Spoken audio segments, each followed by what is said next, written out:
Welcome to the Crafty. This is. I have to pull up the spreadsheet. What the hell episode is this? I think it's 145. I really do. Did we? I don't know. I think it's 145. What about you guys? What is your guess? Oh, I was going to say 140. Yes, I think 145 is correct. Yes, 147. 144 last week, 145. I bid $1. I'd buy that for $1. Welcome everyone to the Crafty Boys, where a bunch of dudes sit around, drink beer, and talk about crap.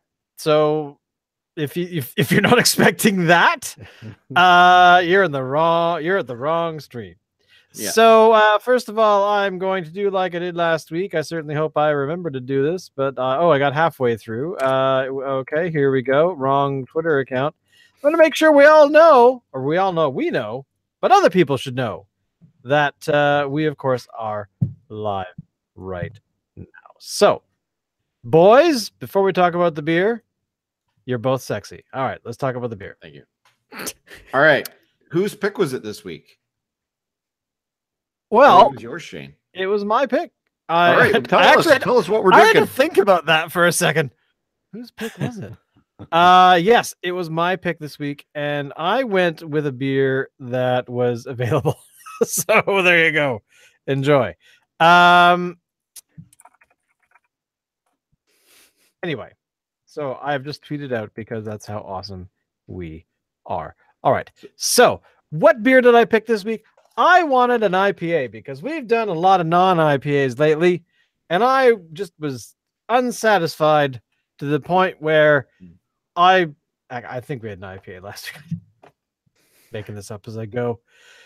So, what is the beer? The beer this week is Barkerville. Boom! High stakes Imperial IPA. Now, Barkerville is one of those breweries up in the northern part of our province. Well, mid. That we like because we've had this brewery on before. I think a couple of times at least. You know, Shane, this is an incredible stroke of luck because I happen to also get high stakes. Whoa! Whoa! The luck that I it know. would have taken Dave, for us to get it. Dave, don't fail us. What did you get?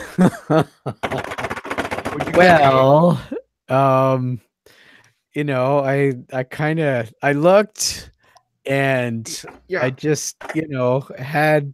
Oh, yeah! We win! Quick to the lottery office! Wow! Yes, the big one's gone though. It's only 30 now.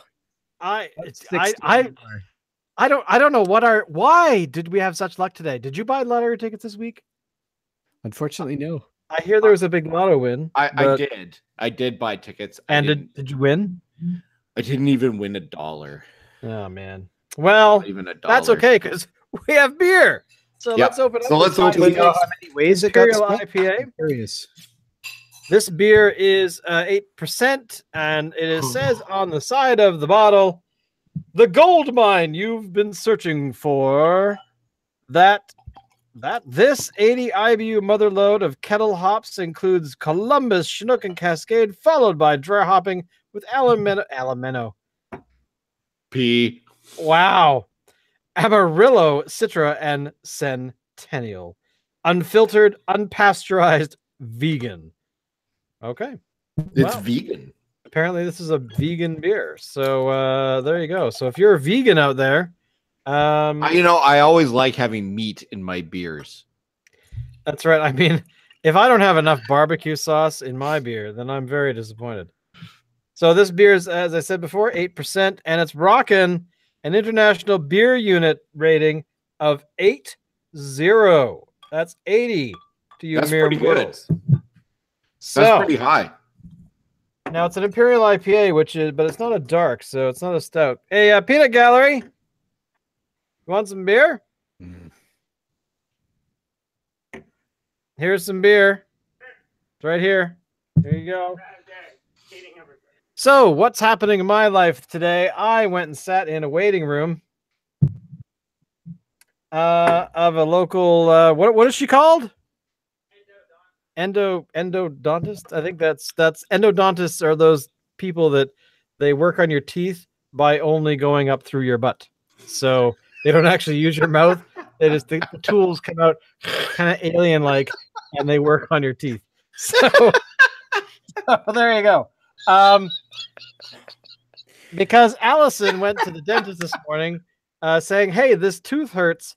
And the dentist was like, holy crap, you need not 5 minutes from now, you need an emergency root canal like now because you're bleeding pus out of your face. So that was my afternoon. And sorry. And but the day started off even worse than that. So you know that I don't like to shave. I keep a little bit of stubble on there because every time I've ever shaved in my entire life, my skin just goes, hell no. As an adult, I learned it's because of like rosacea. There's like this inflammation areas on my skin, and shaving rosacea is like a pain in the ass. So I don't ever shave. I just, grow beards every 2 weeks and then I trim them down. So today, best part of my day, I am in the bathroom. I'm thinking about the podcast. I'm really excited about the beer sitting in the fridge, and I'm doing my trim. And I didn't notice, but when the trimmer was running down on its battery, so I thought, oh, I better plug it in. Not noticing that I hooked the power cable around the bathroom door handle. So I'm like trimming away, and then it stops and then goes launching into the air because my hand kept going, and this thing soared through the air and then hit the floor and shattered into a million pieces. I had this much facial hair still to do. So here I am going, what am I going to do? There's people coming over today. They're going to be working in our office. I can't no. I was picturing like stories that I could tell, but the door is open. Hey guys, so glad you're here to help Allison with her project. I'm going to go sit you at the table, but not either say nothing about this weird facial hair thing. Oh yeah, today I'm actually rocking the John Travolta. Yeah, this is where you're not quite in the closet, but not quite out. So it's a shaving choice. I thought I have to shave this, so I dug out my razors. I got a whole bunch of razors that I have not used, so I thought, this will be fine. It'll be totally great. I'll be able to just get the lather going. I'll just shave. I know I haven't done it in probably at least a year. So, it'll be fine. Falling off a bicycle, that kind of thing. Getting right back up on and rocking and rolling. I swear, my body, where you have a thing, it's called a hand, and it's doing an activity, and you like touch like something really hot and your hand pulls away. Yeah. I tried shaving and it was like, no, you're not. No. It was like, get on my face. No. It was awful. And my skin just was like, what are you doing? And then it cried out and then was suddenly silenced as I was like, really digging in. But it was horrible. Out in terror and was suddenly silenced? Yes, it cried out in terror, was suddenly silenced because I gotta say, guys, I hate this. I was gonna say you look like especially ugly right now. Yeah, thank you. Hey, that's why the hell do you think I keep facial hair? It hides the ugly. So I do the same thing. I always have a bit of stubble now because I find every time I shave it off, I hate the way I look. I gotta say that when I look at myself in the mirror, like today, looking at myself in the mirror, I'm like, what horrible baby made this? And then I was like, but when I have facial hair, I'm like, yeah, the girls will be flocking. But that doesn't happen, does it? No, because it doesn't happen to me either. It Sorry. Sorry, Dave, it doesn't happen to you. He gets sheep. So anyway, this beer, the Imperial, Imperial IPA from High Stakes. So far, if you take it in a glass, put it in a glass, and just give it a good sniff. I gotta say, it's not as hoppy as I thought it would be, but it's hot. No. It's got a I nice don't, level of hop though. I don't know. It is nice. I don't know that it earns the 80 IBU rate. Like, who decides? Who decides what IBU rating? Well, actually, I know this. I know actually how the IBU ratings are determined. Okay. What they do is they take an envelope, they pour some of their batch into it, seal it up, and mail it to Iceland. And there's a guy that lives in a shack on the eastern coast, and then he opens the letter. He goes, all right. He writes a number down on the inside of the envelope and then closes it again. Then he puts tape over it and then puts it into one of those plastic container things, like a Pringles. And he puts them in there, and then he just puts the top back on, tapes the top back on, throws it in the ocean, and then it makes its way back to where the brewery is. Like, do the breweries have like bingo balls or something? And we've made an IPA, we have to give it an IBU rating, and they just pull stuff out of it, like out of the machine. Totally how the IBU rating is. You know what? You know who we should ask? Locke is here, and he'll tell us the real story. So Locke, some dude we know. By the way, Locke, I was just telling everyone how the IBU rating is calculated for beer, and Locke went away. And there he is. And but basically, my story is that the IBU rating is calculated by soaking envelopes in beer, mailing them to some guy that lives in a small shack on the eastern coast of Iceland, and then he smells it, writes a number on the envelope, puts the envelope in a Pringles can, seals up the Pringles can, mails it back to, or actually it just tosses it in the ocean, and it floats its way back to where the brewery is. So that's my story. What's the real story? I don't know. Crafty boys, everyone. I don't know. Yeah. We need an investigative here, journalist, man, because it's like midnight where you are. Actually, it's past midnight. My God. So, what beer are you drinking tonight? We're drinking We're drinking Barkerville High Stakes Imperial IPA, an 8%, rocking an 80 ABU. Very nice. IBU. It's very mild, actually. It's not. They claim it's bold, but I'm kind of going. It's a little on the mild side, at least, maybe, unless I got used to Fat Tug. But what are you drinking today? Fat Tug.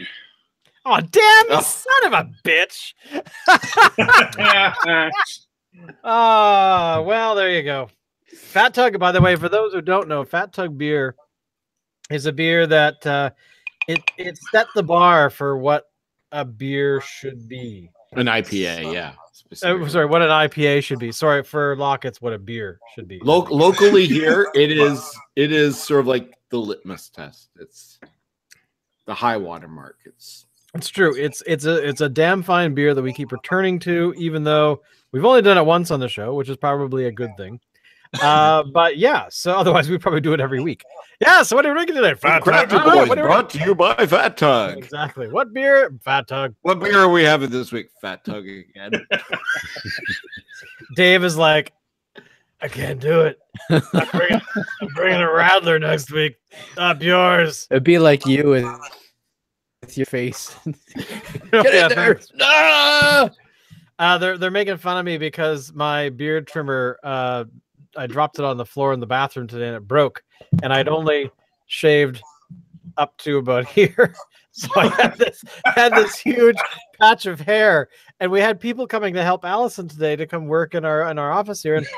And I was thinking I could just play it cool, not say anything. I could just go, leave it and see what happens, make up some wild story, or get out the razor and fight my appendages to try and get myself shaved. And I hate it. Oh my God, I hate it. Oh, it's awful. Okay, so I've got an answer here for how IBU ratings are determined. Okay, so it is a gauge of a beer's bitterness. We know that. They measure the parts per million of isohumulone, which is an acid found in the hops that gives beer its bite. So if you figure out how many parts per million of this acid is in your beer, that's how you determine the bitterness. Interesting. That is informative. It is. Learn something new every day. So, it's counterintuitive, given that it's like a bitterness thing. You would think it would be basic rather than acidic. Yeah, I guess. Sure. You would, wouldn't yeah. Did none of you guys ever take chemistry? Yeah, that was like 40 years ago. I mean, come on, man. Okay, it wasn't 40 years ago. I'm kind of like aging myself here, but it was a significant number of years ago. A few years ago. Yeah. Like I've been out of high school for what? 5 years? Something like that? 5 years? At least. Wow. So that's like the Three Amigos. So I have another question about this high stakes Imperial IPA. Let's hear it. Okay, so is there a difference between an IPA and an Imperial IPA? And if there is, what is that difference other than just wording? I think generally an Imperial IPA is gonna be high alcohol. It's gonna be high hops. I think Imperial IPA and double IPA kind of go pretty interchangeable.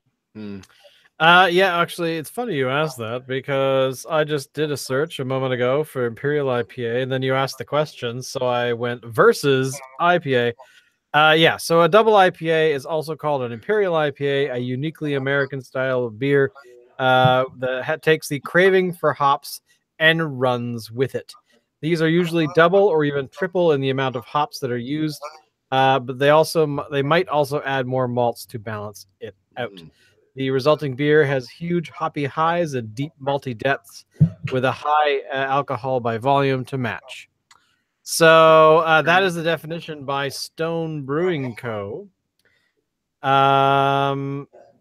Who I think it's interesting. I think it's interesting that Americans like to call their double IPAs Imperial IPAs. Canadians go back and forth a bit, but if you think about it, it's not a good sign for the amount of confidence your average American beer nut has for their constitution. Well, didn't we have a beer a few weeks ago that was a double Imperial IPA? We did. It was called The Advocate by Parallel 49 Brewing, if I remember correctly. Although wasn't the category 12 wild IPA, wasn't that a double as well? I don't know. I don't remember. I don't remember because I was drunk. And I will not make any excuses that I don't remember. Because I just ask oh my lord. I ask Alexa, and then she just tells everyone else what I said. I'm looking it up here. Because we also had the trifecta, which was also an IPA-ish.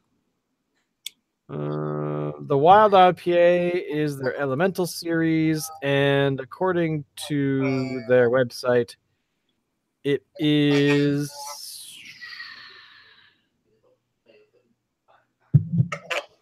They don't call it a double, so there you go. But it's still 7%, so I suspect it's at least double the alcohol. But anyway, so I want to know what Dave thinks. Now, Dave is our resident IPA. Before you fall asleep, Dave. He's our resident IPA hater. So I want to know what Dave thinks of high stakes. You know what's really funny that you said that he's our IPA hater? My brain instantly was he's the anti-Locke. Locke is tall, dark, gorgeous hair. Dave is tiny, fucking blonde. Right. Go, Dave. Okay, so hate's a strong word to start with. Okay. Definitely not a big fan. But mild hate way is of a putting strong way of putting it. No, I've learned to like certain of them doing the show. There's some that I have actually, honest to God, enjoyed. I think Fat Tug is one of them, which is interesting because I swear when I was hanging out with Shane one time, you had it, so I had it, and I was like, oh my God, this is the worst shit I've ever tasted. But Dave, the sponsors. Think of all the sponsors we don't have. Well, no, I think we had it again on the show or something. I don't remember exactly, but I swear I had it again much later. And I quite liked it. And I know that's not the only one. There has been some IPAs we've done, and I was surprised that I enjoyed them. Having said that, I have to admit this is not one of them. All right. I don't mind this, but I would not get this again for myself. Well, Dave, you have staked your claim. Yeah, it's really funny. This is called Barkerville, but it's brewed in Quinault. So I would say that if we're talking about high stakes, we're saying that 2 out of 3 Crafty boys approve of. That's our new rating system from now on. 2 out of 3 Crafty boys.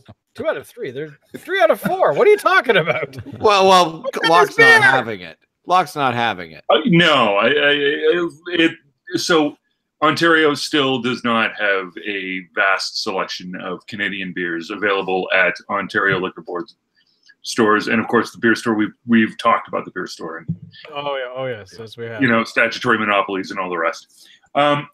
It's. I think it's a positive sign, however, that I do in fact have fat tugs. So at least yes, there is products arriving from other parts of Canada. So I've only been to a liquor store in Ontario, I think once, and that was in Ottawa.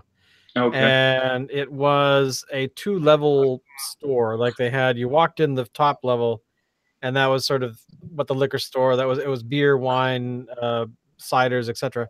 And then you went down this big sort of dramatic staircase in the middle, and the bottom floor had sort of the staircase came down, and below the staircase was this sort of stainless steel kitchen area, and the entire rest of the downstairs was just all wines, and they had tastings where they had chefs come in and prep food for to be paired with certain wines and that kind of thing.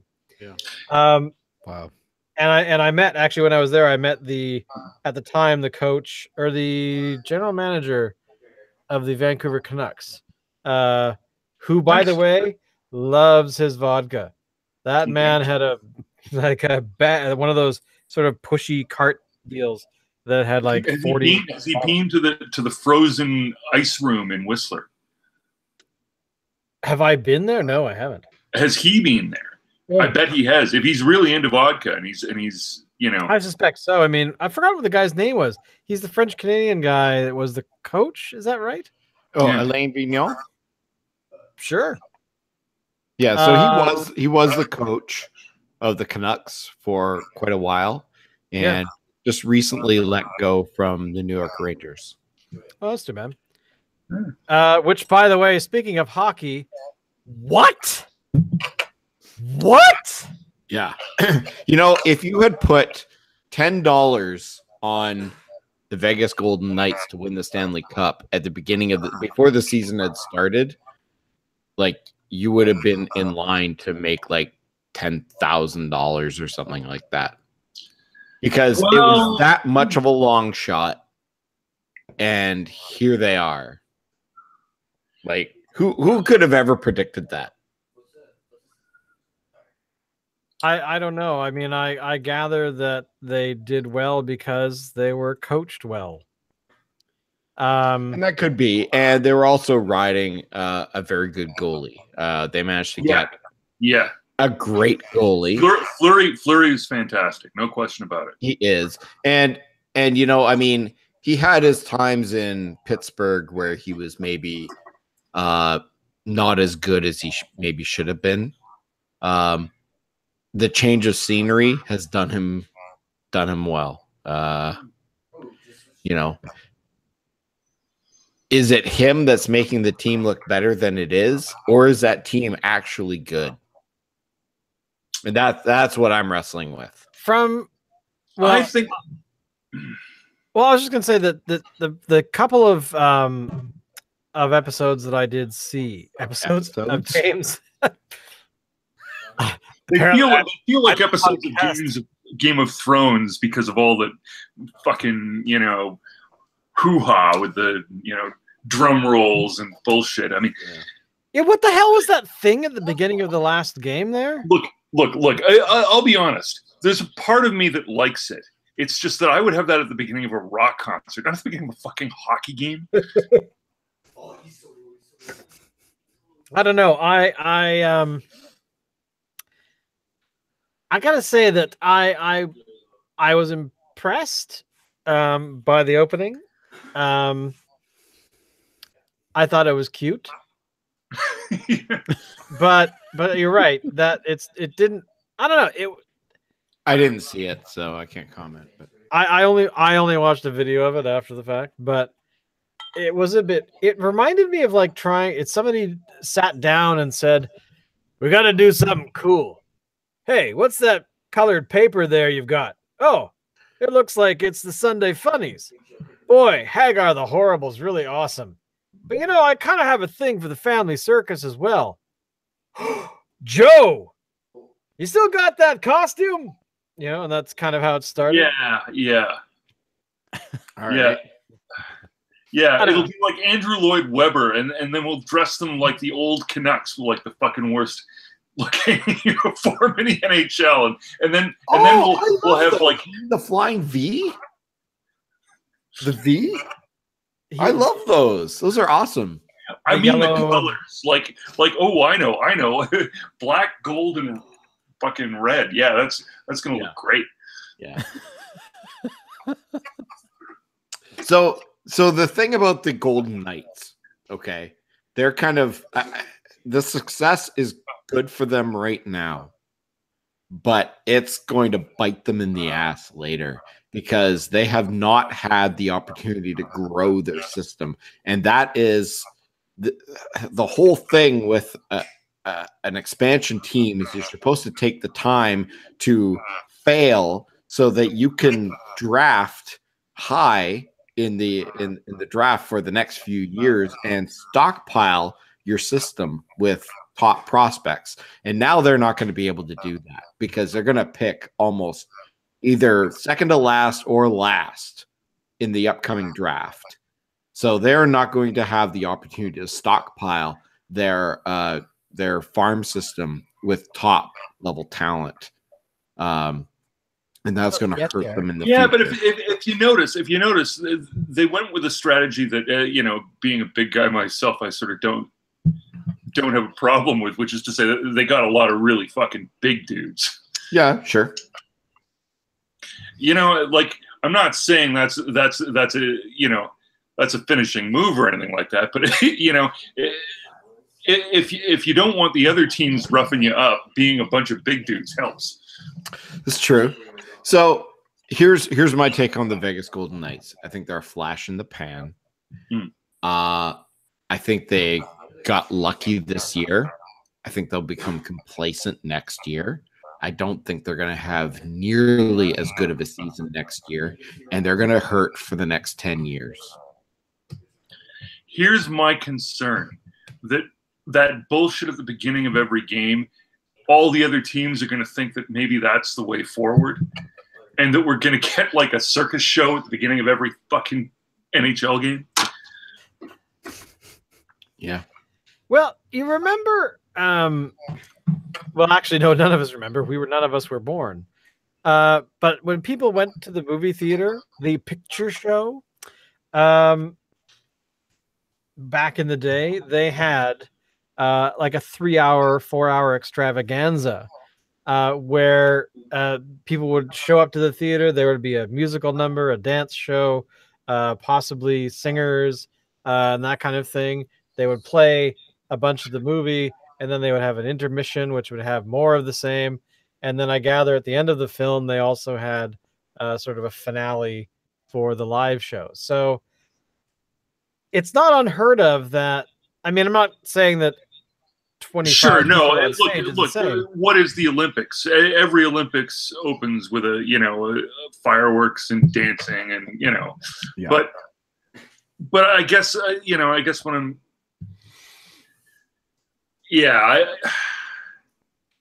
I find Don Cherry's coat in better taste than.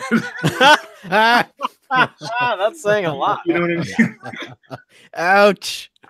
But the guys on TSN, I was watching them, and I guess this is what they were talking about. It's like, the teams in Vegas, it's not a game, it's a show. Yeah. It's like Cirque du Soleil. I mean, you got to wow your audience, otherwise people aren't going to come back to the show, right? And I think that's going to be the way that Vegas is going to have to go. They got to treat it like a show, not like a professional sports game. And I kind of wonder when the Raiders of the NFL move to Vegas, if it'll be sort of the same kind of thing. Jesus, is that happening? That's happening. All right, okay. Poor bastards. Can you imagine? And a part of 20 me, pounds worth of shit on you. Full-time hockey. Full-time hockey. a part of me wants to go down to Vegas and experience that. I've been to Vegas once. I had a great time. I loved it there. I would love to go back, and I would definitely go to a hockey game when I'm down there. And yeah, part of it is a show kind of thing. Last time I was down there, well, it was the only time I was there, but I actually was seeing the arena being built. So I was staying in the MGM Grand, and you can actually see the cranes and everything that were building the arena. What does the arena look like? Well, it was still under construction when I. Oh, sure, but I'm wondering, like, is it in the shape of a layer cake, or is it a giant mouse, or I think it just looks like an arena. Really? In Vegas? Yeah, in Vegas. Yes, I don't think it looks like anything special. I'll look it up. Nothing goofy, nothing stupid. I don't think so. Knights Arena.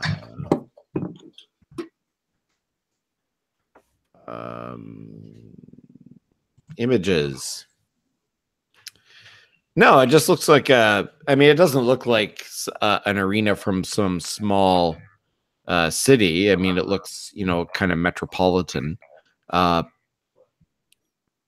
it looks like an arena. It's round. It's got some nice lines on it, but no, it's not dressed up as anything else. It doesn't look like a lion or anything like that. I hope so. It looks somewhat artistic, actually.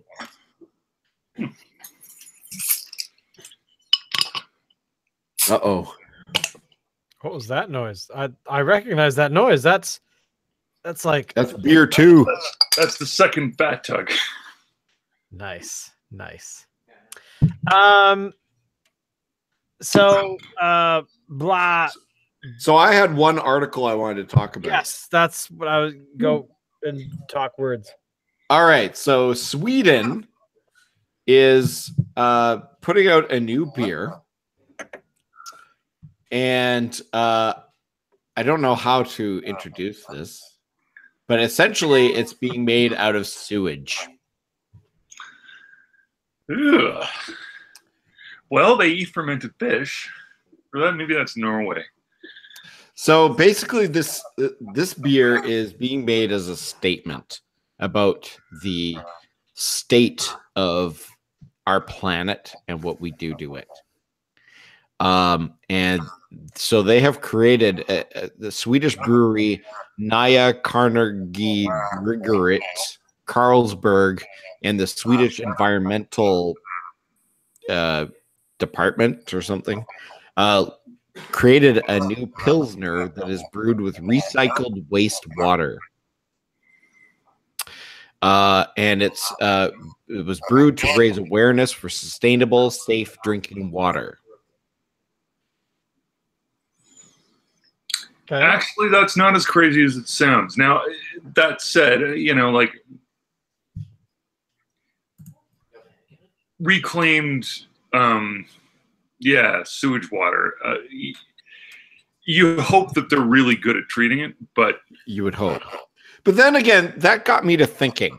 But I mean, at the end of the day, there's only so much water, and some of that is whatever you flush eventually ends up back in the springs and the aquifers and the, you know, like. So this got me to thinking, like, over the course of history of the earth, I mean, before humans and everything, there were dinosaurs, all these other creatures, everything has needed water to survive.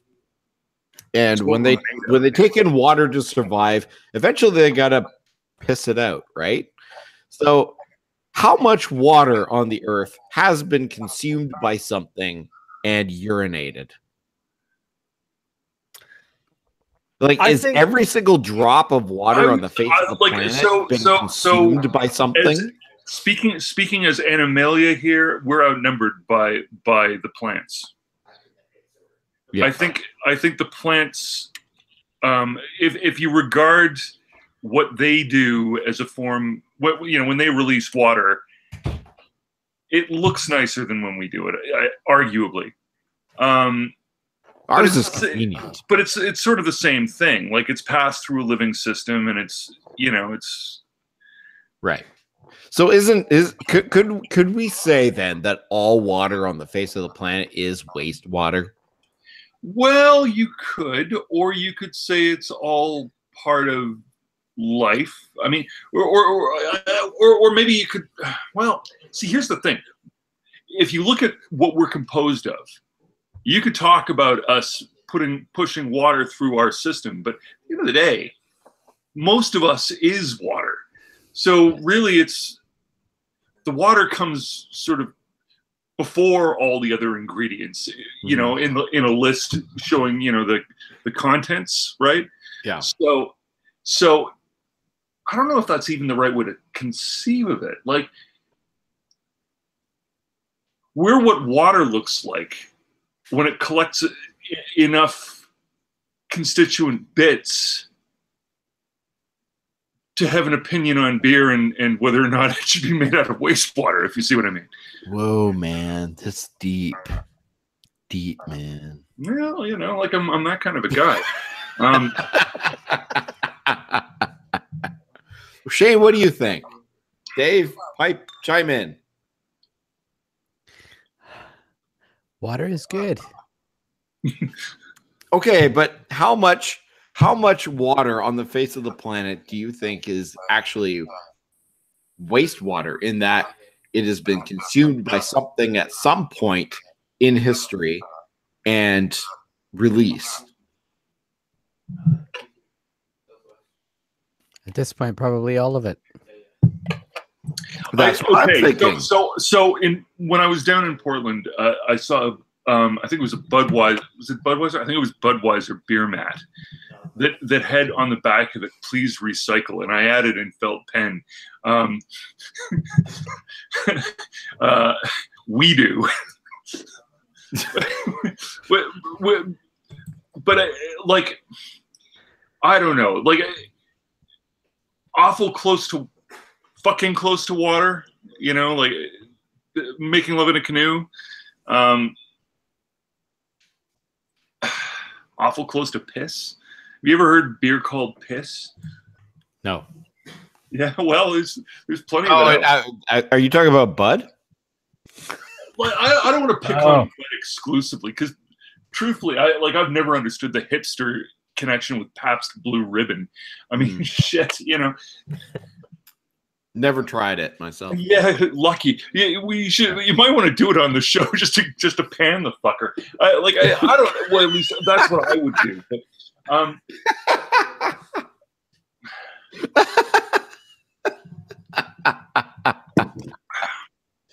all right. Yeah. So that's yeah. I thought that would be a good discussion. Sewage, water into beer. Yeah, well, interesting. It kind of reminds me of that time, actually. I think it was Shane was there. Yeah, it was definitely Shane. Surely it wasn't Dave that was there. Locke, you may have been there. We were at Beer Fest in Victoria, and they had this contraption set up for the guys, like a urinal kind of thing. It was just sort of like this tent and everything with like a trough that went around the inside perimeter of it. and you just found a spot and you whizzed into this. And anyway, this thing flowed out into like this open pipe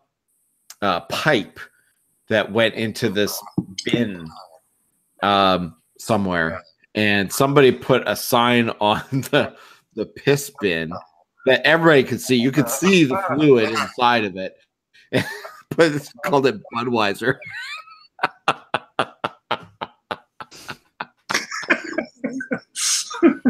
Yeah. That was hilarious. We got a good chuckle about that. At least I did. Yeah, well, I don't know. So would you guys drink sewage beer? I think as long as they're using the water component and not the sewage component, well, it's probably freaking brown water. Look, sewage. Whoa! Look, seriously, like, how many of you have been in a water treatment plant? No, never. I was involved in writing technical manuals for water treatment plants 3-4 summers ago, and like, it's a fascinating business. Like, you can take what is effectively, I think, what they term it as gray water, and through anaerobic and other sort of processes, you clarify it, and then you move it through, and then you filter the shit out of it, and then you give it a UV treatment. There's a number of stages, but like, I've seen that process in effect.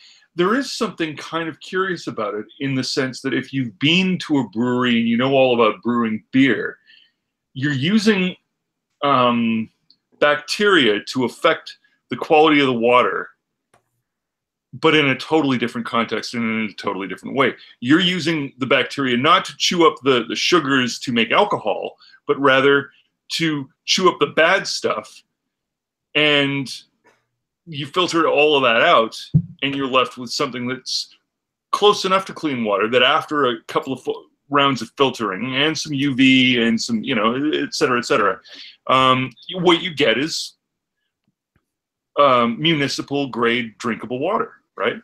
Right. Yeah. Kind of fun.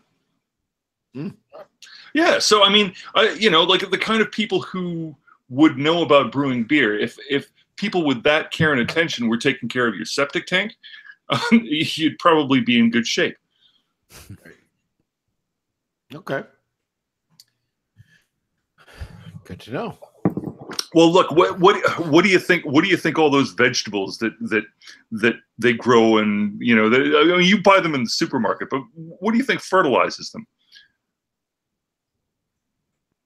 Magic. Right? Yeah, like ours use fairies. Sea fairies? No, just fairies. Little Keebler elves. I'm gonna have. So what do the Keebler elves go out and shit on everything? See him smoking his pipe.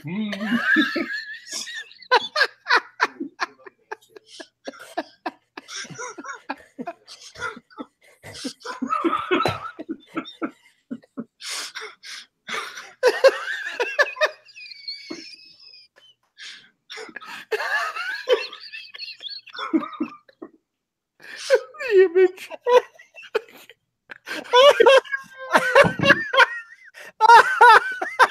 Why is that so funny?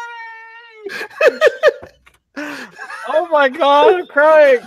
Oh my god. Rock, you guys got to come to the podcast all the time. Screw this whole law thing, man. I'm sorry.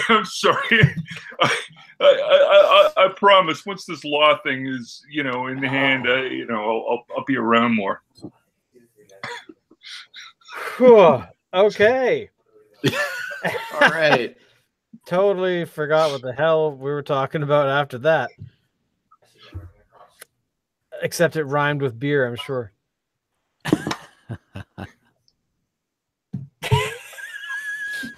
Dave, take over. Oh my god.